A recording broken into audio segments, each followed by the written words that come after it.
Bonsoir à toutes, bonsoir à tous, bienvenue sur 8 Mont Blanc. Nous sommes le mercredi 5 mars 2025, il est 18 h et voici les titres qui font l'actualité. Suppression des cotisations pendant le week-end et les jours fériés et modification de la prise en charge. La nouvelle convention sur les actes médicaux dérange et ne convient pas aux médecins de montagne. Depuis plusieurs jours, le Val d'Arly organise son festival de street art. 40 artistes et 2 galeries se sont associés pour l'événement. Chloé Lemeur nous emmènera dans les différentes stations villages. Ils font partie des incontournables pendant la saison de ski, les cabinets de montagne. Près de 95% des traumatisés de sport d'hiver sont pris en charge par les médecins de montagne, ouverts 7 jours sur 7. Mais une nouvelle convention sur les actes médicaux vient bouleverser les choses avec, entre autres, la suppression des cotisations pendant les week-ends et les jours fériés. Toutes les explications dans ce reportage de Fanny Savard. Tanguy pour Jean-Marc au centre médical. Avec une jeune fille de 16 ans. Elle se plaint de la hanche droite. Il est 16h20, les pisteurs secouristes amènent une skieuse blessée. Comme elle, 10 000 patients sont pris en charge chaque année par le centre médical d'Avoria.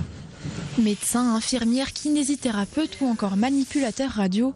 Au total, une vingtaine de professionnels de santé assurent la permanence des soins 7 jours sur 7 grâce à du matériel performant.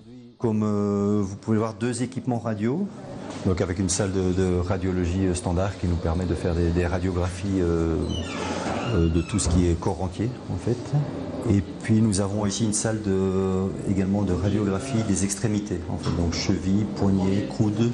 Mais depuis le 1er janvier 2025, le quotidien des médecins de montagne a été bouleversé par une toute nouvelle convention sur les actes médicaux. Parmi les éléments qui coincent aux yeux des professionnels, la suppression de la majoration des actes le dimanche et les jours fériés quand il y a plus d'un médecin d'inscrit sur le planning. Nous, l'activité le dimanche, elle est la même qu'un autre jour de la semaine et on a besoin pour prendre en charge tous les actes qu'on peut faire sur une journée, que ce soit de médecine ou de traumatologie, de plusieurs médecins. Jusqu'à 4 pour l'exemple de notre cabinet médical. Qui voit une centaine, voire 120 patients par jour, tous les jours de la semaine, mais certaines stations, plus grosses stations comme Val d'Isère, les Deux Alpes par exemple, ça va jusqu'à 200 patients par jour. Autre aberration dénoncée par les médecins de montagne, l'appel préalable au centre 15 suivi d'un passage aux urgences pour tout acte d'urgence qui pourrait pourtant être réalisé directement sur place. On pense que c'est un non-sens de surcharger à contrario les centres 15 et les services d'urgence, de mettre des patients dans des ambulances sur la route avec un temps de prise en charge qui est beaucoup plus long alors qu'on pourrait les prendre en charge en station dans de bonnes conditions. L'association des médecins de montagne s'est mobilisée en sollicitant différents acteurs comme les mairies, les caisses de sécurité sociale, les ARS ou encore le SAMU. D'autres élus se sont saisis de l'affaire, comme la sénatrice de Haute-Savoie Sylviane Noël, lors d'une question orale destinée au ministre de la Santé. Ces cas de traumatologie sont souvent graves et nécessitent une réactivité, une technicité qui se passerait d'obstacles administratifs et financiers. Encore une fois, c'est une décision très parisienne où ils ne se rendent pas compte de la situation que l'on vit sur nos territoires, la population touristique avec laquelle nous devons composer, l'attractivité de la Suisse qui est quand même un sujet majeur pour nos professionnels de santé. Et donc j'ai bien l'intention de réalerter encore une fois le ministre de la Santé, Yannick Neuder, sur ces sujets parce que pour moi c'est vraiment fondamental. Pour l'heure, les médecins ont obtenu un accord tacite des directeurs de caisse pour continuer à appliquer les critères antérieurs à la convention. Chaque année, on compte entre 120 et 140 000 accidents en station, dont une grande partie est prise en charge par les cabinets de montagne.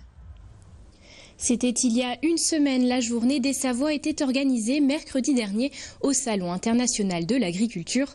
Les bovins de nos départements ont pu défiler dans le cadre du concours général agricole. 34 d'entre eux étaient montés à Paris et certains sont revenus dans nos montagnes avec une récompense. Rossignol, une vache de race Abondance, en faisait partie. Nous sommes allés à la rencontre des éleveurs. Reportage. Dans cette exploitation située à Combloux se trouve une reine de beauté.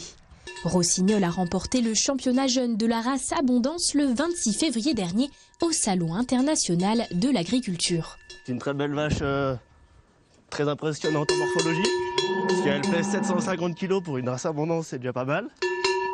Et puis ensuite elle a Elle a une mamelle au top, avec des belles attaches, peu de volume. Et c'est ce qui a fait la remarcation pour le prix de championnat. Âgé de près de 4 ans, Rossignol a fait partie des 18 sélectionnés parmi les 70 vaches inscrites pour monter à Paris.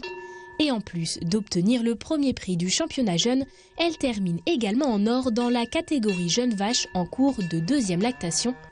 Si monter à Paris était déjà une grande fierté pour les agriculteurs du GAEC Les Belles des Champs, repartir avec des titres l'est encore plus. Ça fait une reconnaissance pour nous d'avoir, on travaille 365 jours dans l'année. Et du coup, c'est toujours bien d'être récompensé aussi. On a 70 vaches laitières de race Abondance qui produisent du reblochon laitier. On est 3 associés, moi-même, Julie et Frédéric Chambel. Du coup, après, on a 50 jeunisses de renouvellement, tout âge confondu. Et du coup, après, on livre notre lait à la coopérative à la fruitière du Pays du Mont-Blanc, qui se trouve à Domancy, dans la vallée. Fruit de patience et de passion, cette récompense n'est pas due au hasard. Les éleveurs ont entraîné Rossignol pour ce concours. Apprentissage de la marche pour le défilé, soins et beauté, toutes ces préparations ont fini par payer. Je la traisais, je la bichonnais, on la lave, on la caresse. La vache, elle est tondue juste avant le concours, enfin 15 jours avant. Et juste avant le concours, on lui tond la mamelle vraiment à ras pour que ça sorte vachement les veines. Et puis voilà. Rossignol n'a pas fini de se faire chouchouter car à la fin du mois, elle concourra au salon de l'agriculture vache en piste de La Roche-sur-Foron, puis au comice agricole intercommunal du Pays du Mont-Blanc à Combloux. L'occasion pour les agriculteurs de continuer à promouvoir leur savoir-faire, mais cette fois-ci à une échelle plus locale. Une petite touche artistique pour terminer ce journal. Direction le Val d'Arly qui s'est transformé depuis quelques jours en véritable galerie d'art à ciel ouvert. Après une première édition réussie, le domaine savoyard a renouvelé son Street Art Festival jusqu'au 6 mars. Réparti dans les 4 stations-villages du territoire, cet événement réunit une quarantaine d'artistes issus du monde du graffiti. Ateliers interactifs, performances en live et surtout exposition du travail des différents graffeurs. L'objectif est d'amener l'art au sommet des montagnes. Notre journaliste Chloé Lemeur s'est rendue sur place. Elle vous fait vivre ce festival haut en couleurs. Un coup de bombe par-ci, puis un autre par-là. Les gestes s'enchaînent, précis et vifs à la fois.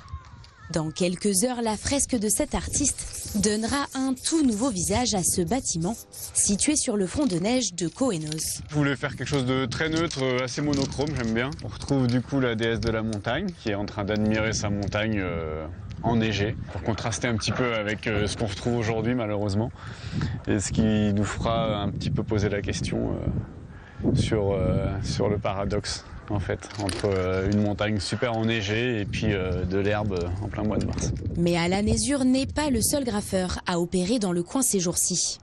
Depuis le 2 mars, ils sont une petite dizaine comme lui à réaliser ces fresques murales à l'occasion de la 2e édition du Val d'Arly Street Art Festival. Répartis sur les 4 stations du territoire, chacun des artistes possède sa propre identité.